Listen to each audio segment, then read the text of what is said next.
Hello, Rebel GMAN 3B. This is your week 8 recap. I am Rob Top and I'm here as always with Matt. Hello, Matt. Hello!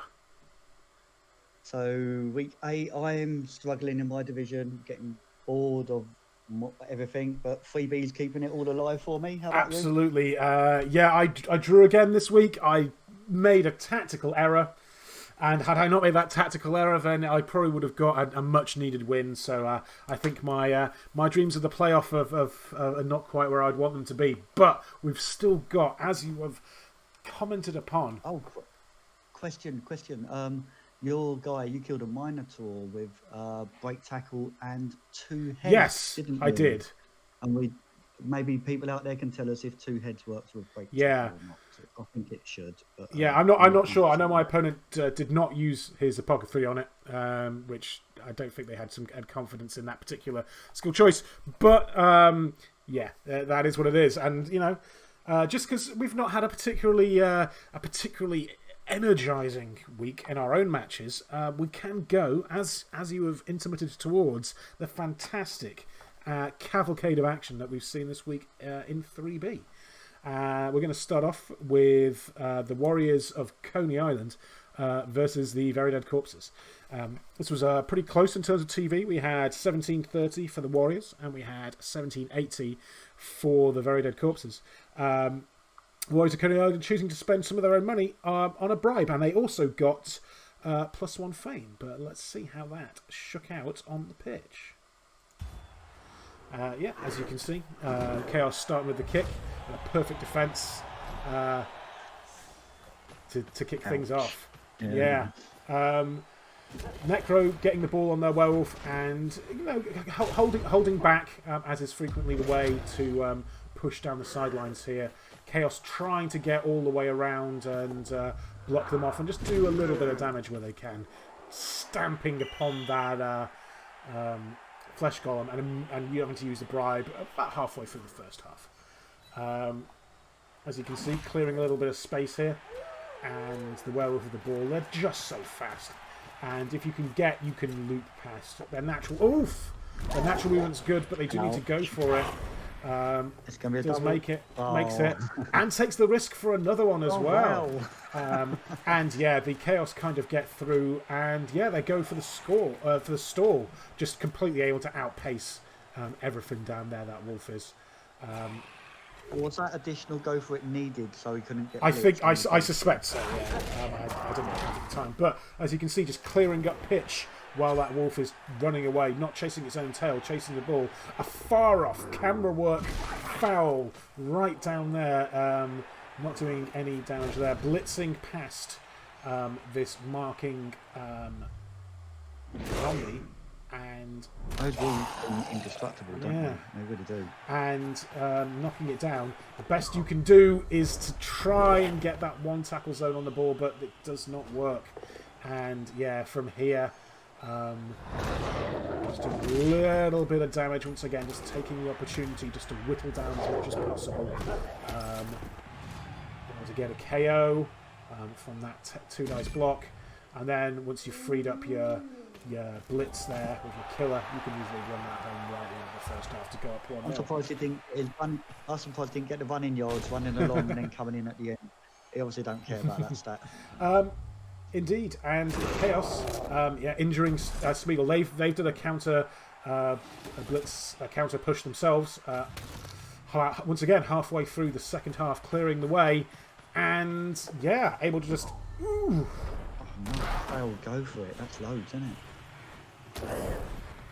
Pushes through and does make it through, skewing out, cutting off the Necro from that half the pitch, able to just go through. But then Necro, they've got half a half to score, and just start with this line bash here to get things going, and 2 injuries off the bat. That is a dominant piece of touchline scrimmage here. Can we go 3-for-3? No. But once again, we've seen a lot of these sideline style drives, and we see another one to potentially close us off for the match. And yeah, we do. And able to get through down round the side of them, just taking advantage of the person. But yeah, Right at the end, we get the score. Turn 16 fell. Bit of the old turn 16 shenanigans. Cowboy sent off. But some revenge happening here in the last one as the Wolf uses the reroll, can't get him free. One last go of the Flesh Golem. Oh wow!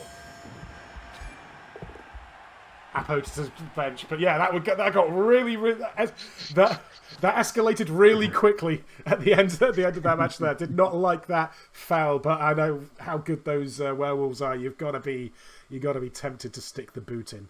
Yeah, looking at the comparisons, we see side to side.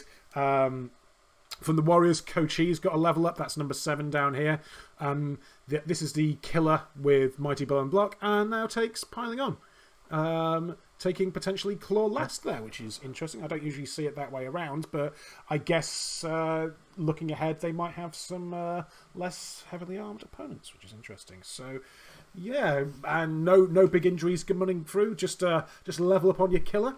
That's kind of not too bad for the Warriors. It's takes the edge off the loss. For VDC, they came in here with only one white. Oswald, the old bugger, not present for this match. And in terms of level ups, they got number 2, Concussed No Brain.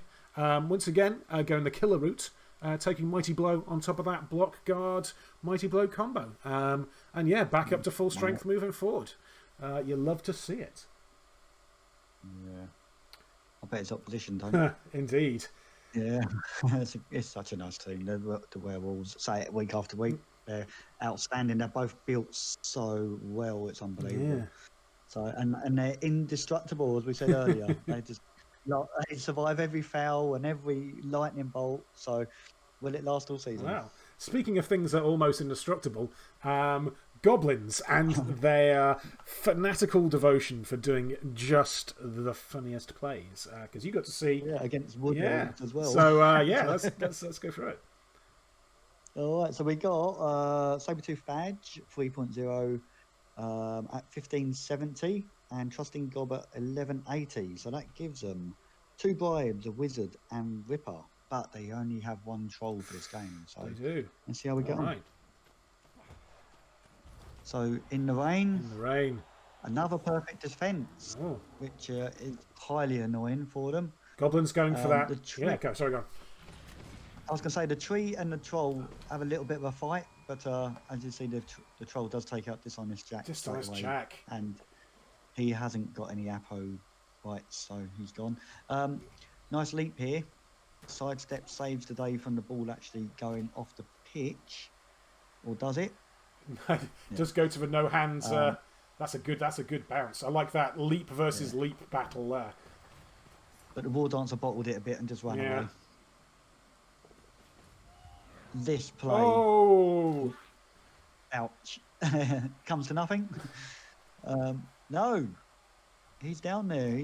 All he needs to do is pick it up and get a handoff or pass to him, because obviously he hasn't got enough movement himself. Yeah, from this agility 4 messenger, he's got a lot of stuff. I don't think he's going to be able to get the handoff. I think he's going to have to be a throw. He can get there. So, yes, he's got some sprint. And he does it. All without a reroll, because the reroll was used on the landing. So, yeah, I can imagine the Wood Elves are a little bit gutted about that, because there's quite a lot of dice. Another perfect defense. I think this week is going to be called perfect defense. So yeah, this is the 1-turn touchdown effort that just failed basically because of perfect defense, and then we into the second half here.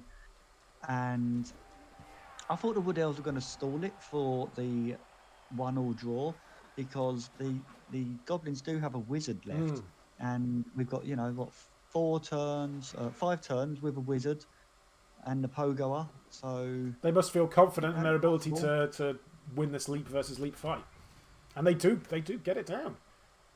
Yeah, and look at the ball. The ball goes off the pitch and then just gets thrown into the worst place ever for the Goblins. Oh, it's still bouncing. It really is. Oh, no, that's bad. Against fast Wood Elf team. Yeah, the Elves can get there, the Goblins can't get there. Oh dear.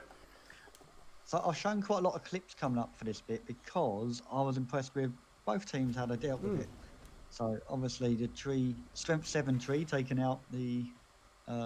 Yep. And a good bolt there on the closest elf. Yeah, I'm not sure about the bolt, but I suppose it did work eventually because he did get all of the goblins back here and screened off and made it really hard for him with 2 turns to go. That's very impressive. Yeah, and it was really tactical, Carmack. How does he get in there and losing the War Dancer now? He must have just thought it's going to be, the end of. It's just going to be a draw, basically. That doesn't help. That does not help. Is this a blitz? Is this after? Is this after a foul? This is after a blitz. This is now a blitz of the ball carrier. So we're turn 15, and look at this play. How do you get Ripper into play? You push him about with the with the ball and chain. Wow, that's great. So, That's amazing. And unfortunately, the Goblin loses the ball.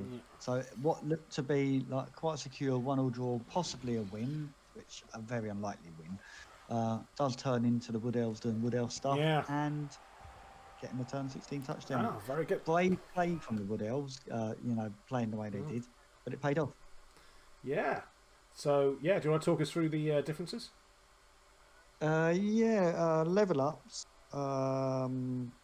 We didn't have any. Okay. So not much to talk about. Yeah, it's looking pretty. It's looking pretty similar in terms of the still skills that we've got. We can go on to talk about the goblins and.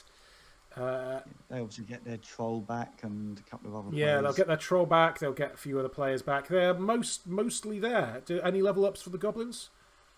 No level ups for either team. Yeah, so just up to full strength. Walrus back in play, and a couple of goblins as well. I can see them being pretty good next week because the goblins are full strength again now. They really did miss that troll and a couple of goblins for the bribes and stuff. Yeah. Sure. So cool. Good game. I also had an Elfie type match next. It was a sit down boys versus Umvelt. This was 1570 for the sit down boys versus 1350 for Umvelt, who took a wizard and some babes. The sit down boys getting the fame though. So let's see how that panned out for these teams. Once again, some rain. I did a replay here, so I think actually it turned to rain from nice there, but the engine was just showing rain from the start. We see the Amazons get that ball and have like a central kind of push here. Some real strong defense from the sit-down boys. As you can see, I've tried to clip around it. You see the Amazons having a lot of trouble trying to break through. When they get round here on the side, those skulls don't help, but they are able to get closed off and bam, with a slow motion punch. Not necessarily getting the injuries, but just slowing them down from making it. Getting those tackle zones on the ball, and even in some cases, an uphill blitz. Getting the block there, a wrestle I should say, able to free the ball on a 2 dice uphill. A bold play that does involve them getting the ball back. Safer and strong arm from Fluoride gets it nice back and safe. Play. Lovely it, love it. But let's see, can the elves move forward? Well, the lightning bolt. Oof, Mr. No Reroll. Oh, wow. He gets hurt every week, that guy, doesn't he? Yeah, so that's an Apo down to an MMG from a lightning bolt to the dome.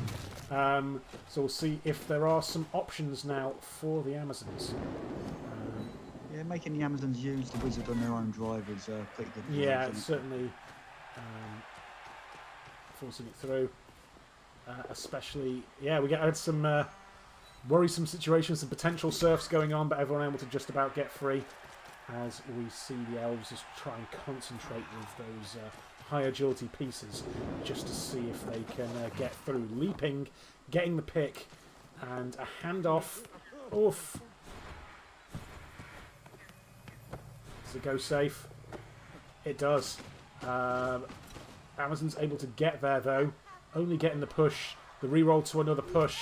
Sidestep puts you into a place where you do not want that elf to be with that ball. No. I can see a couple of scoring threats at the top of the screen there as well. And that does not help either.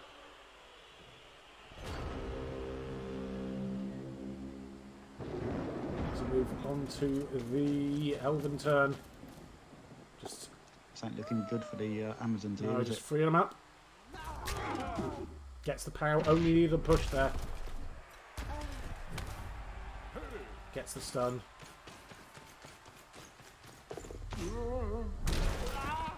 Any rerolls left? Alas, no. How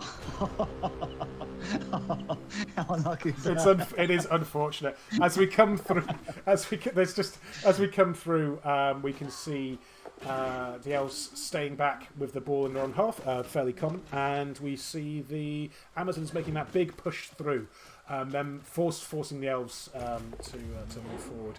And we do get a pass by Fluoride, getting that lovely passing SPP and taking a more central position. The Amazons come in to counter and can't make it through, no tackle on that piece, and so are able to get through and go through to the follow-up there. Elves able to just about get through, potentially, if this blitz works. Ball carrying blitz. Once again, no tackle. Does follow up to get the extra range. Takes that extra little bit of ones, and you can see top-down positioning here as they try and go fishing for pows, wiggling their fingers for that pow catfish, and find it just in the end, freeing up the ball and keeping a tackle zone on it there. Moving around as much as possible to try and see if this can get turned around. The elves looked like they were doing a bit of risky play there. Was that really necessary? Were the Amazons really good in defence? Were they to stop them getting through? I think it was. I couldn't say moving forward. I think it was just. It seemed potentially like there was some time running like down on the clock, but both teams, you've pointed to, were just covering where they needed to cover. We do get the throw over the top, but unfortunately not. No intercept. And a 5+ is not enough. As we come through for 0-0 at the end of that match. Like as you say, both teams defending well, forcing plays as time was coming down. We did get it was 9v10 at half time for the sit down boys versus Invelt, so they were down a few players, not potentially able to get as much supporting in as they would like necessarily. So that possibly led to any plays like that. But like I say, defensively good on both of them. Looking here, sit down boys. We're missing Ricky Pledis this time, and are now missing Mr. ReBBL next time.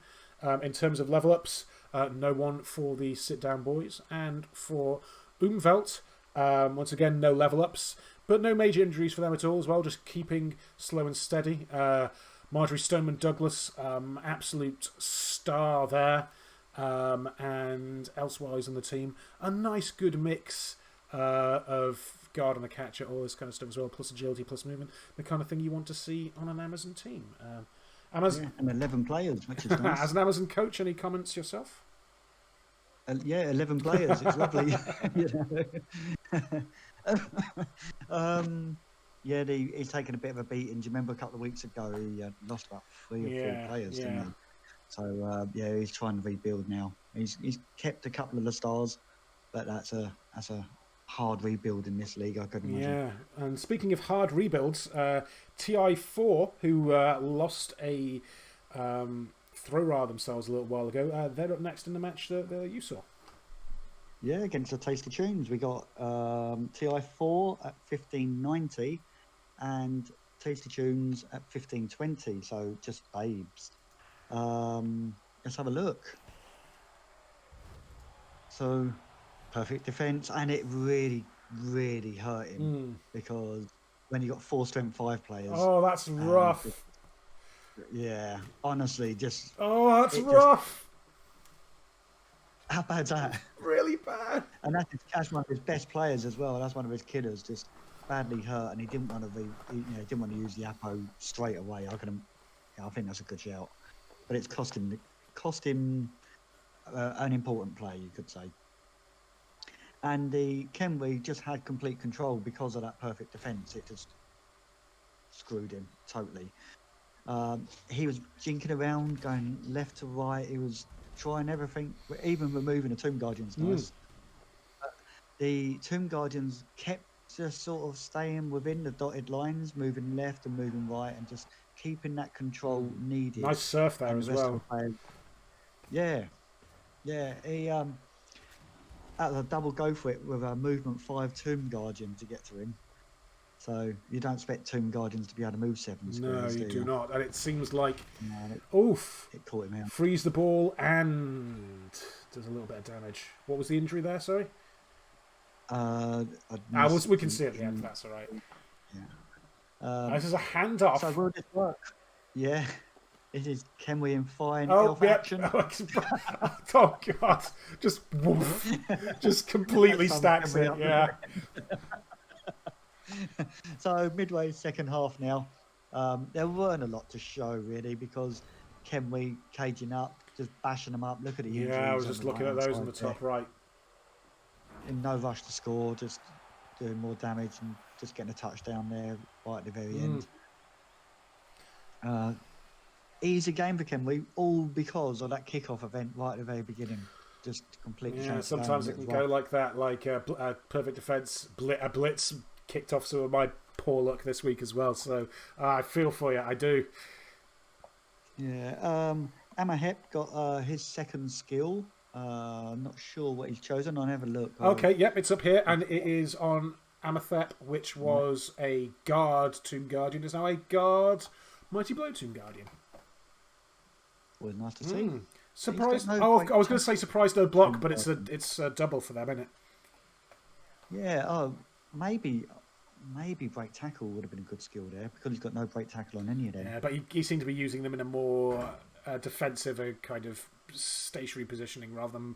I think I get the impression with these Tomb Guardians that if you've based them, you're getting hit. Is generally how they deal with being based rather than running away. And what do I know about Kenway? I've played like 5 games. Yeah, well, you could be right. Having one break tackle might be very useful to get that additional punch. We saw that high movement one, so perhaps it's being saved for them and because they've got block as well. True. Yeah. It'd be an awesome. Absolutely, you're quite right to bring it up.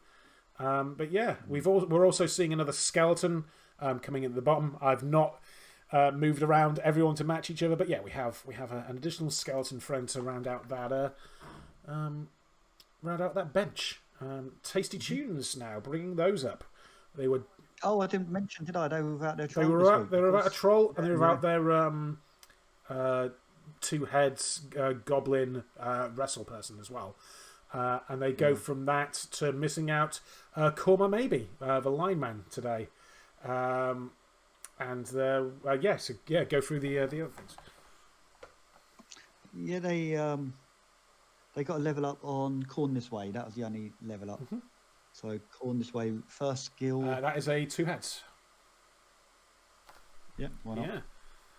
And did they lose? They lose someone as well? Or no, they did not. You might have. I was going to say, yeah, might have fired somebody. But yeah, I should have lined these up a little bit better, but I did not. My apologies. I normally when I'm checking Discord, I normally make a note of anybody that's died that's already relevant. Anyway. Okay, cool. So yeah, next up was a match I had a chance to watch, which was the Uruk Haikus versus Altdorf Acrobata. The Uruk Haikus coming in with 1960 and +1 fame. Altdorf Acrobata coming in with 1570. That's a big TV difference. They took a wizard, a bribe, a babe, and I think they took a loner lineman as well. It's not. Nice. It's not super easy to see the interface for checking out who took what. You have to work it out. There's nothing that lists it. Or if there is, please tell me because it's a pain to try and work it out. Well, I pressed control a couple of times to get the skills up to see how many loners there are, and then have a look on the bench. But yeah, let's see if you can spot that loner lineman. So, Orcs starting off with the kick, and we go into some lovely, nice weather. Perfect weather for playing Blood Bowl. Perfect weather to receive the ball for the Kislev as they take a drive down the left-hand side of the pitch. Their Bear Don Corleone freeing up. He's a Yeah, new he is player. relatively new. And yeah, just passing to the catches. I love Kislev catches. Agi 4, long, very long legs and leap. Just means he can do plays like this. They're just so difficult to stop. Just jump right over the top and outdoor acrobata. Go 1-0 up relatively early on. And the other good thing that very long legs is good for is getting you up against opponent ball carriers. And we see a half dice block here, but with strip ball, your odds of actually getting it free are relatively decent. And we see a failure of pro there, and the ball is left not in a great position for the Orcs. They're unable to recover it, and the Kislevs, well, at least they attempt to. Goes slippery and bounces into a very good position for the Orcs there. That's aggressive play from the kids, isn't it? Sometimes you've got to be. If they picked up there, that would have been brilliant. And Orcs, you know, they've been left with some people based, so it's time to bash where you can and retrieve the ball and just generally start trying to smack through as many Kislevs as you can from this counter push of your own. That Kislev coach is nice, isn't he? He hasn't hit that goblin once yet. Bam, not nice enough not to immediately tackle the ball, which is then caught, but is able to be wrestled down by someone who's already basing them. That's handy. Being caught by someone who's already moved, less handy.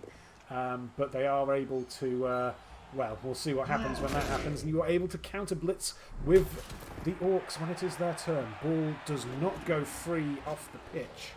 And Kislev are able to recover it and get pretty far down the other side. We see a strike from the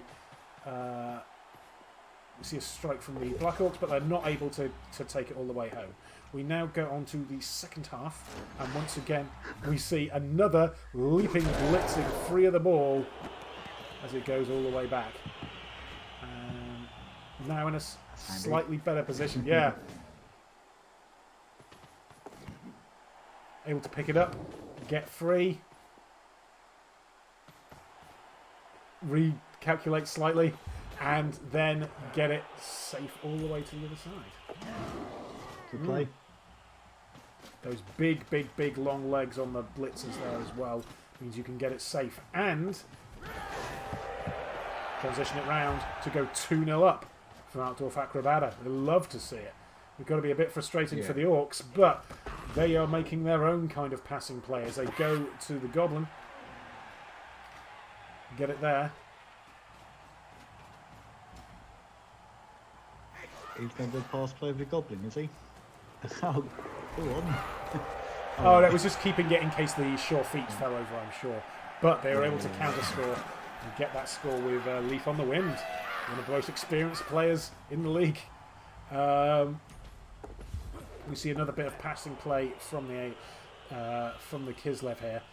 We've really been seeing them come online here in terms of this passing, dodging, leaping play as they're able to get all the way down here. They've got a couple of their own catchers out front, able to keep them there. Unfortunately, not able to get that catch to stick. And we get to see it twice, apparently. Apparently I made... Hey, it's an action...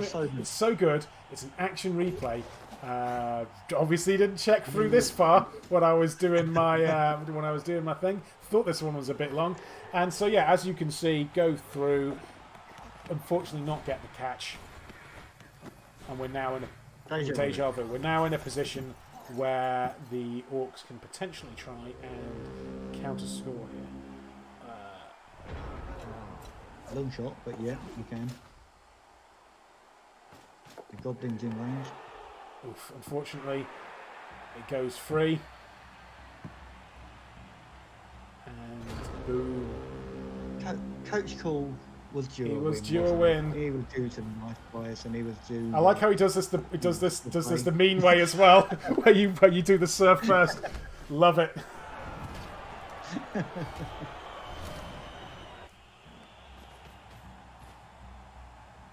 And yeah, from here, you can just run through, had the reroll in hand if needed, and goes for a big 3-1 win. That is great to see. looking at the Haikus, they were no level ups. They've got their Black Orc blocker back, was missing next turn, but no level ups happening. Leaf on the Wind got more SPP, but is maxed out, cannot earn any more SPP. So that's why I thought he was going to hand it off or yeah, box it, you see. but yeah, did take the score instead. Looking at Altdorf Acrobata number 8, Flavio got a level up. We've gone from being down a blitzer and a lineman. Obviously, Mario was injured. We saw that before, but number 8, Flavio has gone from being a rookie catcher to taking dodge, which is always kind of useful. And next up was a match you had a chance to watch. Another Amazon one, I believe. Yeah, top of the table clash, really, because Proud Women are like 3rd or 4th in the table. So they've got 1560 Amazons against the almighty Rebel Supremacy, 2170 High Elves. So the Amazons take Helmet, Wizard, Bribe, and Babes, and they also take a ton of loners. So I believe there's 3. I'm not sure if he got one of them before the game or not, but he had 610 to spend on inducements, which is an awful lot, yeah. But Amazons are good with inducements, so let's see how the match goes.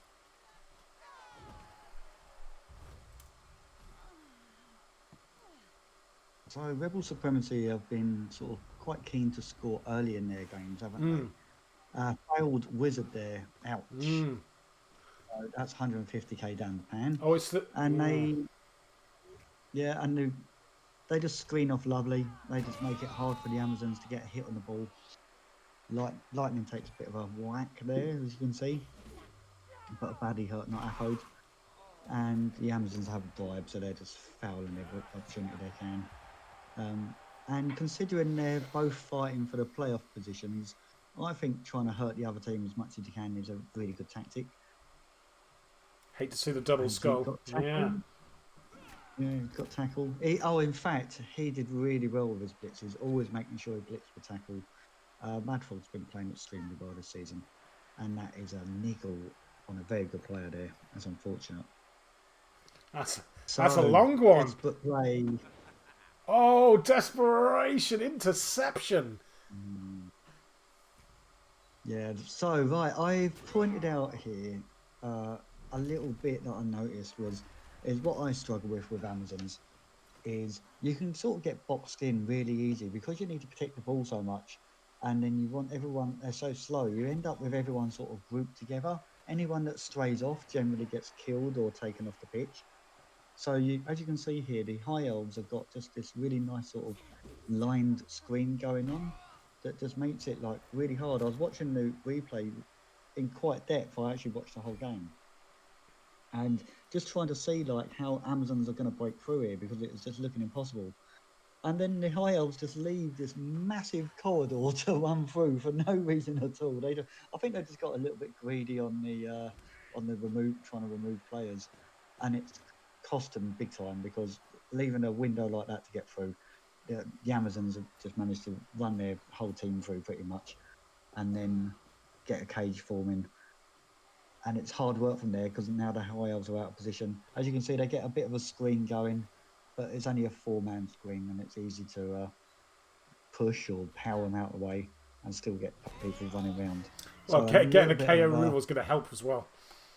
Yeah, a little bit lapse in concentration from Mad Frog there, leaving that door open. As I say, just maybe a little bit of greed setting in, or maybe it's frustration where he weren't getting as many removals as he wanted. But Hillink is a excellent Amazon coach, so I'm not taking anything away from that at all. And this is how you do a proper foul. Goof. That's quite a good player. Yeah. Apo saves him. Yeah, turn 16, another hit. Why not? Yeah, and then just running it back. If I remember rightly, he didn't use the bribe the whole game as well. So not for want of trying, it seems. Yeah. But fair result. Yeah. They both played really well. There wasn't really any sort of bad plays except from leaving that door open there. And the Amazons had to try that long pass at the end of turn one, the first half, to try to get it at 1-1 at half time. So it wasn't desperation play. It's just, you know, if it was to come off, could win in the game, which unfortunately it didn't. So level ups, I don't believe there was any. No, it doesn't look like it. Although for the next match, the Proudmen are going to be down Taylor Swift, who got niggled, unfortunately, as we saw. Yeah. So they're going to be down one of their guard players. So that's going to be a little bit tricksy moving into the next one. Oh, just a blood stepping catch up with guard. That's such a nice player to lose. It really is. And niggled Amazons ain't very good at all, are they? So it's always risky. I'll be interested to see. Yeah, I'll be interested to see how long he stays on for, actually. Regarding Supremacy, how'd they do terms of level ups and such? I don't think there was any on either side. Well, it seems like once again they've lost a guard piece for next game. Tremor being down just an MMG. But yeah, it looks like no level ups and down a guard player for both teams. Yeah, Good frames. Yeah. Oh no, one more game to go. One more game to go. So yeah, next up was the Hat-Tricks versus a Grimtail. Hat-Tricks on 1700, Grimtail on 2210. So that's a big old discrepancy. The Hat-Tricks taking Grashnat Blackhoof, the Strength 6 Minotaur, a Wizard, some Babes, and they also had +1 Fame. So Hats coming into it with all of the toys. Let's see if it was enough. They also get Grashnat. Yeah. Grashnat's one of my favourite style players. He's so cool. Yeah, and the throw up cancelled there handily. Noble getting an immediate oof.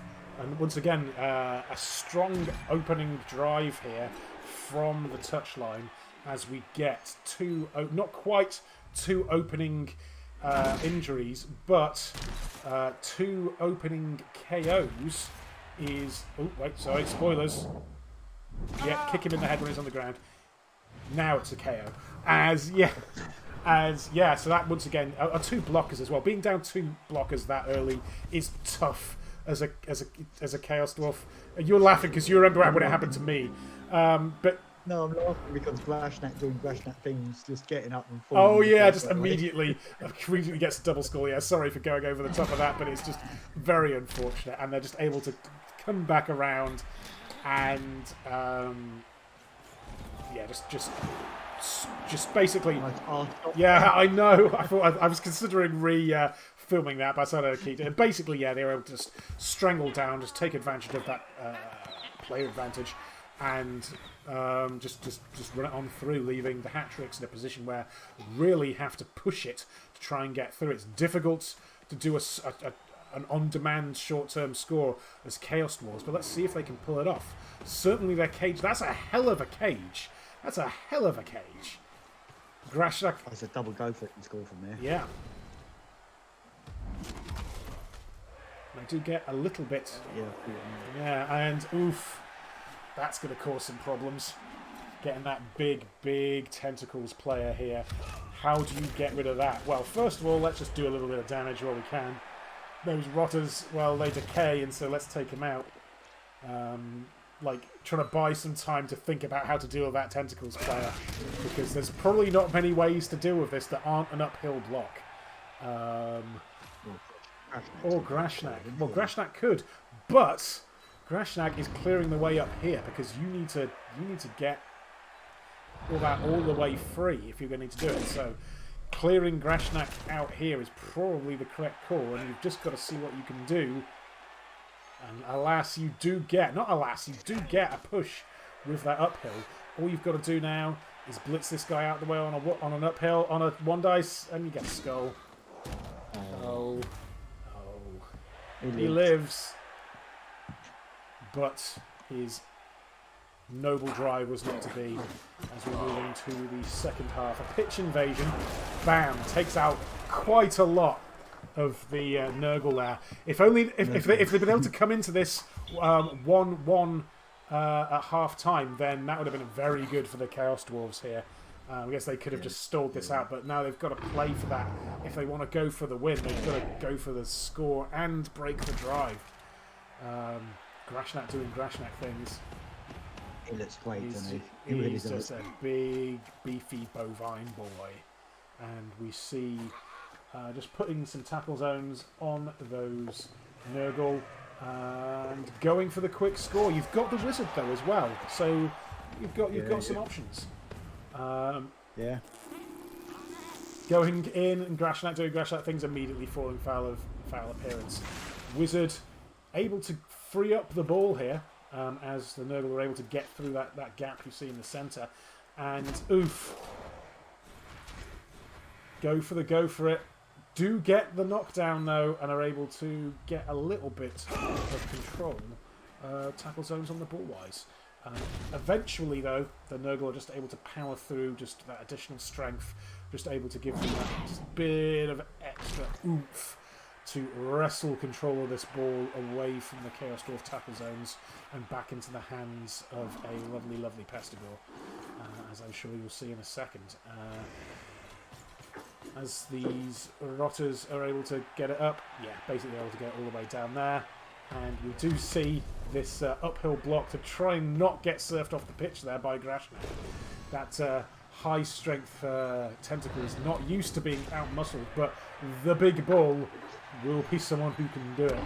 Now we see him getting a little bit of revenge elsewhere on the pitch, injuring Cinderella. Because there's not really very much they could do at that point. Smashing the ankle, but Regeneration not a fake skill for once as they're saved. And from here, there's another little bit of a kerfuffle, just that little bit of extra damage, as much as you can, to try and hurt the Nurgle that have hurt your pride, hurt you failing that one dice block earlier. But alas, nothing does it.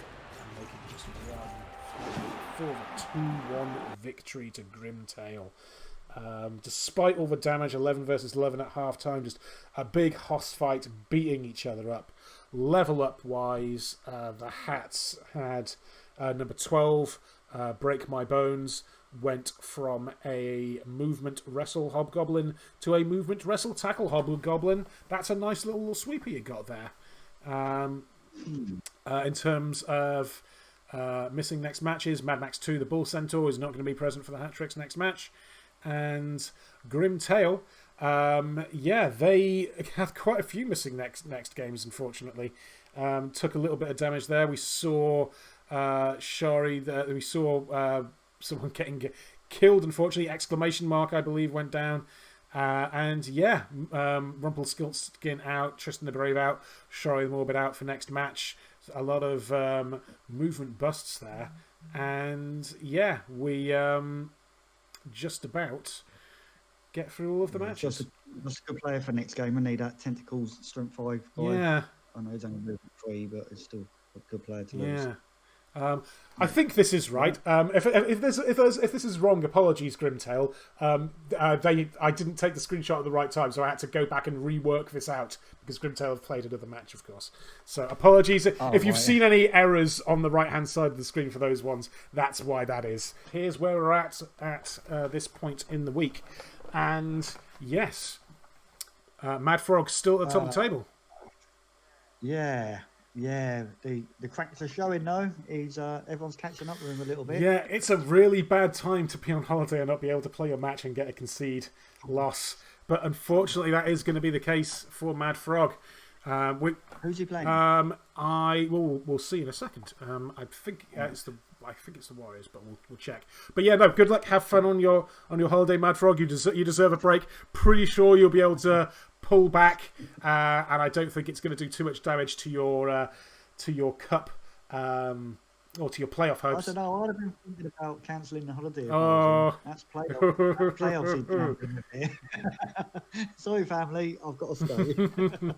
But yes, hope you have a good break. We see Rebel Symposium VDC doing very well at the top of the table. Proudham and Grimtail in the Challenger Cup cutoff, and then once again, just within 3 points of the Challenger Cup, everyone down to position 9, doing super well. And Coach Cool, some points on the board. I'm so happy. I'm gonna give you the thumbnail to commemorate this wonderful match. He deserves it. He's Absolutely. stuck in there. He hasn't moaned. He hasn't bitched. He's been brilliant. Yeah. And so Absolutely, deserves the win. absolutely. And yeah, we can now have a little look at next week's matches. And what's this? What's this, Rob? Someone was a little bit slow. Someone is. I'm lucky you reminded me today to do it. Blimey, I forgot completely. Yeah. So I take it you've made up a load of points on me because. Yes. The because I only way forgot that would happen is if all of my predictions for those two matches were wrong. And what's the chances of that happening? But who knows? Who knows? We've also one thing we will say because of the concession that we know about ahead of time for the Supremacy Warriors of Coney Island match. We're going to not be including that in the predictions. It doesn't seem fair to do that when if people had done really really late, they would have seen that before we were kicking off today. So I've got 3 grey ones there. So I've missed 2 matches and the conceded yes, game. that's right. So yes, damn. yeah. Caught me out. Yeah. Okay. So we're going to have a quick look at how the scores have been this week in terms of people's points. Apparently I've not filled that in. I've made an error. So I guess we won't be looking at that. But we will be looking at. I did quite well this week as well. No, I will. Sorry, I was looking at week 9. We have got it. I was looking at week 9. Hey. I wasn't there. But no, yeah. So I did quite well for 6. I'm still behind you. Coach Cool 5. That's quite good. JCan 5. Mad Frog. Getting ready for that holiday mood and not making the predictions there. I think. Oh yeah, they might be on already. They might be already on holiday. So hope you're having a good time. Brendan on 4. Linux on 5. Kiando on 4. Barzerk on 5. Thurnlow missing out as well. Logic's on 5. The Dr. Nick, a big 7. Innovation 4 and Filippo 5. So, Dr. Nick coming out to the top again. Sorry, go on. Yeah, I was going to say, no one smashed it this week. 7 in high score. A couple of shock results there. Yeah. Caught everyone off guard. Dr. Nick does pull out back in front, but still, it's all to play for at the top of this table. And I'm still at the bottom. And, man, it's not going well, is it? However, we can discuss. You just enjoyed last season so much on that last game that you just want to do it all over again, didn't you? We are getting on for time, so I will. We can talk about the next match. Obviously, ReBBL Supremacy Warriors in Coney Island is going to be a 2-1 victory for Warriors of Coney Island because of the concession. Grimtail and Altdorf Acrobata. I've gone for Altdorf Acrobata to win again. I think they can do it. 2-1. Okay. Yeah, you have missed out on that one. Unlikely, but okay, I'll go with that. I've missed out. You did. I thought they would have. They're just used to running around. I thought they would do it. And maybe they will. Maybe they have. No spoilers here. They are missing one Tentacles player. They are missing one Tentacles player. Yeah, Hat Tricks versus the Tasty Tunes. I've gone 2-1 for the Hat Tricks. I think they are gonna their skills with tackle and block are going to be quite useful against a goblin-based team. Yeah, just dwarves versus goblins. It always ends up with in the dwarves' favour. I know there's other players to take into consideration, but that's a tough game for Tasty Tunes. Yep. Next up, we've got Proud Win versus Umfeld and Amazonoff, and I've gone for a draw. Okay, why'd you go for a draw? I've gone for a draw because I just think both Proud Women got a draw this one. Umvelt got a draw this week. I'm just feeling like they're both teams that I think are just going to score on their own half and, basically just go over their own game plan. Okay, yeah. Yeah, I thought Proud Women had a really good, solid defence. And I know they're going to be down, they're going to be up TV on Umvelt. So they might be facing a wizard, but I think Proud Women are just going to edge it. Fair enough. Good, he's a great coach, he is. Uruk Haikus versus Trusted Gob. I've gone for that good old Goblin 1-1 draw. Fair enough. But the Goblins, they're going to have loads of inducements. They're going to have bribes. They're going to have 2 ball and chains on the pitch. I think that's going to be a tough game for the Orc himself. I think they're going to be out strength, out movement. Yeah, I can see that's a Goblin win in my book. Okay. Next up, Imperishable 4 versus VDC. I've gone for a 2-1 victory for the VDC. As impressive as TI4 have been in this battle of the acronyms, I think the armor-breaking ability of VDC is just going to come out on top. They just get those few critical extra early blitzes that take people out or even off the pitch. They're just going to be able to leverage that into a victory. Yeah, I think if he uses his skeletons well, then he can just have the disposable skeletons getting all the hits and control the game with the Tomb Guardians. So that's why I went for a draw. I think that's a tough game for the corpses. Yeah, and last up, I've gone for, in this Elf-Off, Sit Down Boys versus Sabertooth Vag, a high-scoring 2-all. Basically just cancelling each other out to a certain degree. And, yeah, just having a high-scoring but ultimately evenly matched fight was how that felt to me. Yeah, I'd have gone something like that. 3-2, 3-all, somewhere around there. Definitely should be. Although every time you expect loads of touchdowns, it's going to be 1-0 to one of the teams. So yeah, I'm giving you a head start this week. Yeah, very fair of you there. Anything else you want to add? We're done. So that's all for me. That's all, folks. And we will see you on the pitch.